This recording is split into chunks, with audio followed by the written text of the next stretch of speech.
Shalom, friends. Rabbi Steve Wiseman, Temple Solel. And this is the next video in Judaism Unplugged. Right now, continuing our series of short videos on critical moments or periods in Jewish history. This video entitled, And Iran. A look at the end of the Babylonian exile when Babylonia was taken over by Cyrus, king of Persia, and how the Second Temple period began when the Jews were allowed to return to their own homeland. For a power as significant as the Babylonian Empire, it was a relatively brief time between the destruction of the temple in 586 by Nebuchadnezzar, that's 586 BCE, and the conquest of the Babylonian Empire by Cyrus, king of Persia, which comes in about 538 BCE, so a little less than 50 years elapses. And again, to fully understand the flow of the impact on Jews and Judaism, we have to look at the policies and the techniques used by the varying conquering bodies. So just as a quick review, when the Assyrians captured the northern kingdom Israel in 723, they took a great number of captives, not necessarily caring who they were taking as captives back to Assyria, which created a significant economic strain when so many prisoners and what have you were added into the economic system and needed to be cared for and supported, not just from Israel, but from all of the conquests of Assyria, which made it easier for the Babylonians to succeed in conquering a weakened Assyrian empire. And the Babylonians, recognizing what had weakened Assyria, made the change and only took the educated elite, the members of the court, the priesthood, the prophets, as their prisoners, brought back into servitude, which is one of the reasons why the Babylonian exile was such a productive period, apparently, that had great impact for years to come following it. And B, apparently the servitude wasn't that strenuous. And it's why when Persia comes in and Cyrus allows the Jews to go back, there isn't a great flood right away. It's not an immediate stampede to get back to the homeland. Because the Persian approach was, we've just conquered your conqueror. And in the philosophy that an enemy of an enemy is my friend, the Persians allowed everybody else's prisoners and servants to go free and return home, safe in the assumption that these now freed servants would have an obedience, an allegiance, a loyalty to Persia, and would not be a problem. And by and large, that appears to have been the case, at least in what we see obviously in the biblical text. Now, it turns out that even though Cyrus and the Persians conquered Babylonia in 538, in or around about 520 BCE, shortly after Cyrus's death and his succession by his son Darius, Darius decides to send back a governor and a new priest to be in charge together. The people he chooses are Zerubbabel and Joshua. Joshua was going to serve in the priestly capacity and apparently was a descendant of the high priest who was taken captive by the Babylonians. It's Zerubbabel who's the interesting character, because it turns out he was the grandson of the last king of Judah, the one who was in the throne when Nebuchadnezzar destroyed Jerusalem and burned down the temple. So by sending back Zerubbabel as a governor, Darius seemed to be saying, I want somebody who was raised and is familiar with what it's going to take to keep things calm and under control. And we see the stories, not the stories because they're not full stories, but we see references to Zerubbabel and Joshua in the writings of the minor prophets Haggai and Zechariah, but they're garbled. In the passage in Zechariah 6 that refers to Joshua, it appears that Joshua is being given a crown of kingship, even though he's a priest. And in a short 5-verse section, which includes that strange reference, there's a bunch of unusual or clearly wrong statements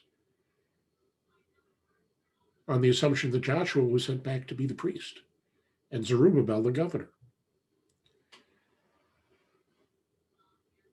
And in addition to that, we have the books of Ezra and Nehemiah. Ezra sent back as a priest later. Nehemiah from the court of Artaxerxes, the grandson of Darius, sent back to be governor a couple of generations after Zerubbabel and Joshua, which seems to indicate that there was a break and that there was a need to replace both the priest and the governor. And again, it's another one of these places where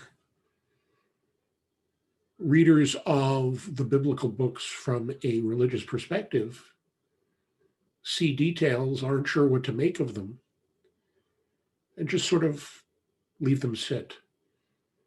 But the historians reading those passages come up with a very different version of events. And in the case of the Persian rule, especially the early Persian rule, over the newly restored Judea and Jerusalem, we actually get two very different and conflicting views of what restoration was meant to look like. In the versions of Haggai and Zechariah, we seem to be seeing a desire to return to the status quo ante, a reinstitution of the kingship, a reinstitution of the high priesthood. And it may very well be that the reason that this early version was not successful was because the people, upon greeting Joshua and Zerubbabel on their return, refused to accept Zerubbabel simply as governor and saw his princely lineage and saw him as the opportunity to reinstitute the kingship, which is exactly what Darius didn't want. Now we know that Darius, in the late part of the 6th century BCE, was having troubles in other part of the Persian Empire as well. So the historians speculate that there was actually a need for Darius to send in troops and put down an attempt to reinstitute the Judean monarchy as part of the Second Commonwealth of the Jewish Empire. And that's why there was a significant break until some 80 years later when Ezra and Nehemiah were sent back. And why, when Artaxerxes chose a governor, he chose carefully somebody from his own court who had no standing as a former king or prince. So we're not completely sure what to make of the beginnings of the Persian period, but we know by about the middle 5th century, Ezra and Nehemiah are back. The walls of Jerusalem are being rebuilt. A rudimentary temple and altar are being rebuilt. And the people are gathered together in front of the water gate around Jerusalem to hear read to them the details of a document called Torah Moshe, a document that apparently they were unfamiliar with, that apparently Ezra and Nehemiah had brought back with them. If, as the scholars expect and believe, there is a connection between what we call Torah today and this document Torah Moshe, the teachings of Moses, then it is entirely possible that the text of Torah was finalized, as we have it pretty much today, during the exile, made up of documents that were taken into exile with the leaders. Things like the official court records, things like the priestly manuals, things like the folk histories leading up to that period in time, all carefully edited and fitted together to form the basis of both the religious ideology for the reestablished and restored Judea, but also to serve as a constitution legally.